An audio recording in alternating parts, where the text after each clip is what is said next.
Hello students, today we are going to discuss next topic, that is conservation of energy. The law of conservation of energy may be stated as any one of the statement.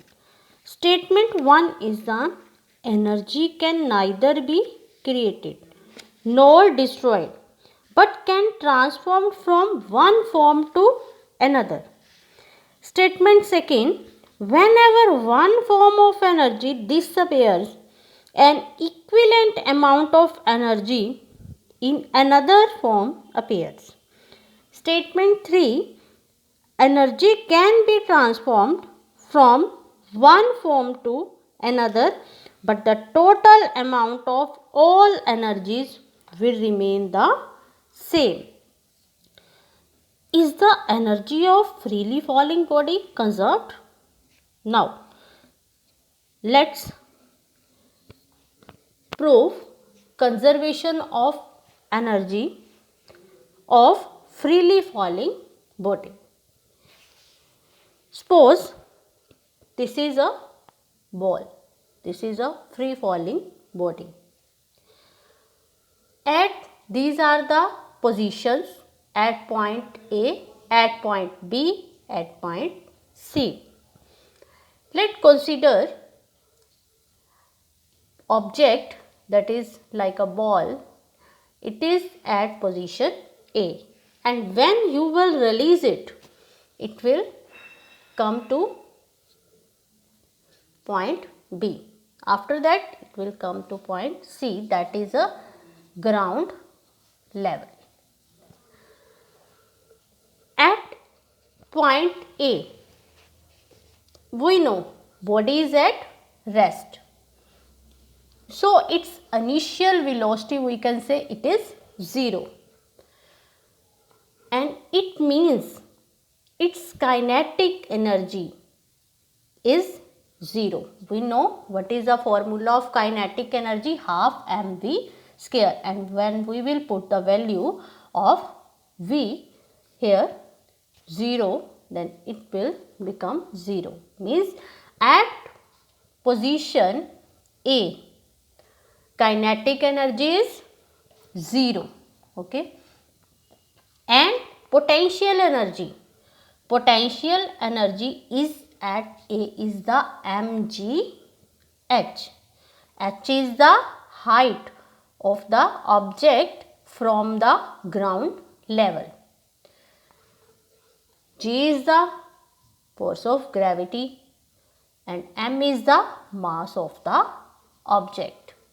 So, when we will find the total energy of body at point A, it means it is sum of potential energy and kinetic energy. Potential energy is mgh and kinetic energy is 0. It means it is at point A, energy is mgh. At point B, now it come to at B point. At point B, at a distance x from point A. So, the height of the point B from the ground is the h minus x.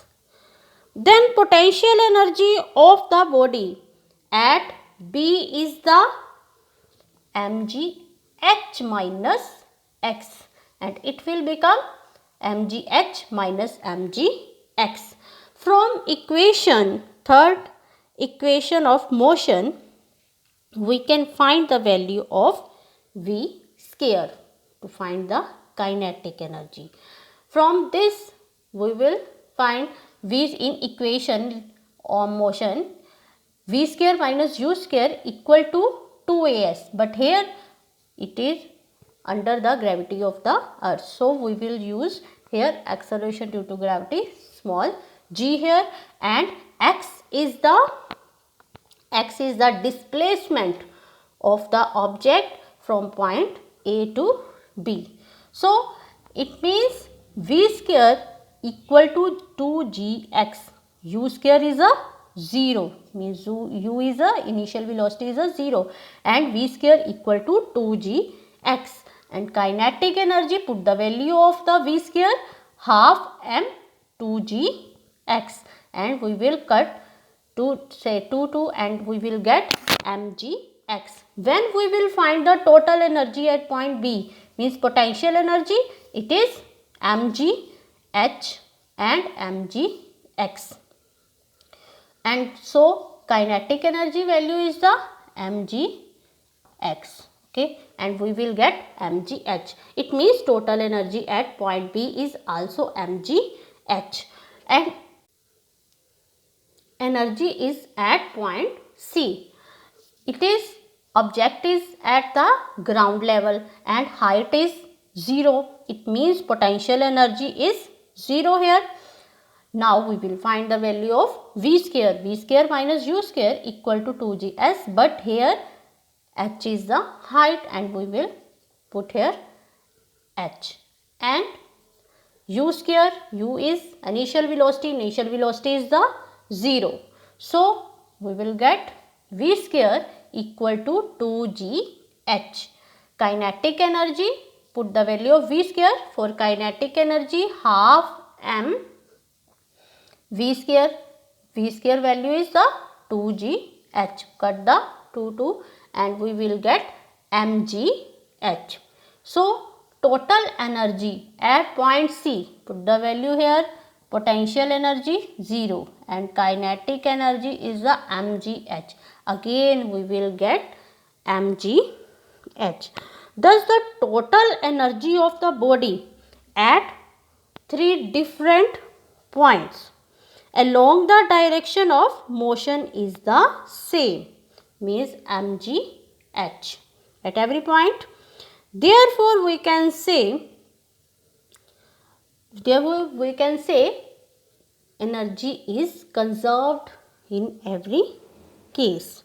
So freely falling body has the same energy at every point during this motion, and we can say the energy of a freely falling body remains constant during its motion. That means energy of freely falling body is conserved during its motion. So students, that's it for now. We will discuss next topic in next video.